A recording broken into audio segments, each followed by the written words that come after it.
what's that famous Stephen King quote? All the characters are me and the women are just me in dresses. Yeah, yeah. Which you're a Maine writer, so I feel like in Indiana, we Hoosiers, we have to say we love Kurt Vonnegut, whether we do or we don't. I mostly do. Some of his stuff is aged a little bit poorly, but what are you gonna do? People, society, hopefully will continue to get better, so we'll all age poorly eventually.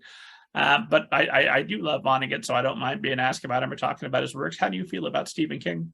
I think Stephen King is brilliant. I love that he's said that he's a salami writer, but he writes really good salami. He writes fantastic salami. I mean, he has defined the horror industry. I think he's the horror genre. I mean, he really gets under your skin. I think at least when I was growing up, every middle schooler and high schooler was reading Stephen King. And my God, the nightmares you get from those books. But they were so relatable. I mean, he's brilliant at taking utterly relatable situations and twisting them some deep, horrific psychological way. Oh.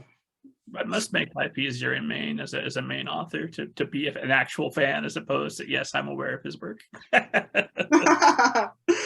Well, I think everyone's, and he's a wonderful human being. I mean, he's just a really, really nice, thoughtful person. He's been an incredible philanthropist. He's rebuilt the Bangor Public Library. It's a gorgeous, gorgeous library. He gave them massive grant. Massive challenge grant. He's just he really looks out for the state and supports arts, culture, but particularly libraries here. So I'm grateful to him for doing that.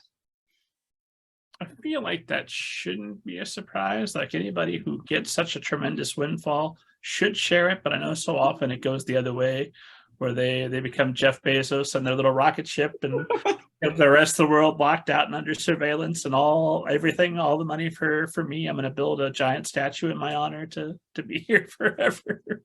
I wonder if people like Stephen King, he tells the story of how he had this wall of rejections. He had all his rejections stapled up on his wall, because when he first was submitting his work, he was rejected over and over. And this was all, paper, so he'd get these back in his self-addressed stamped envelope, and he'd surround himself with the rejections. That was motivating.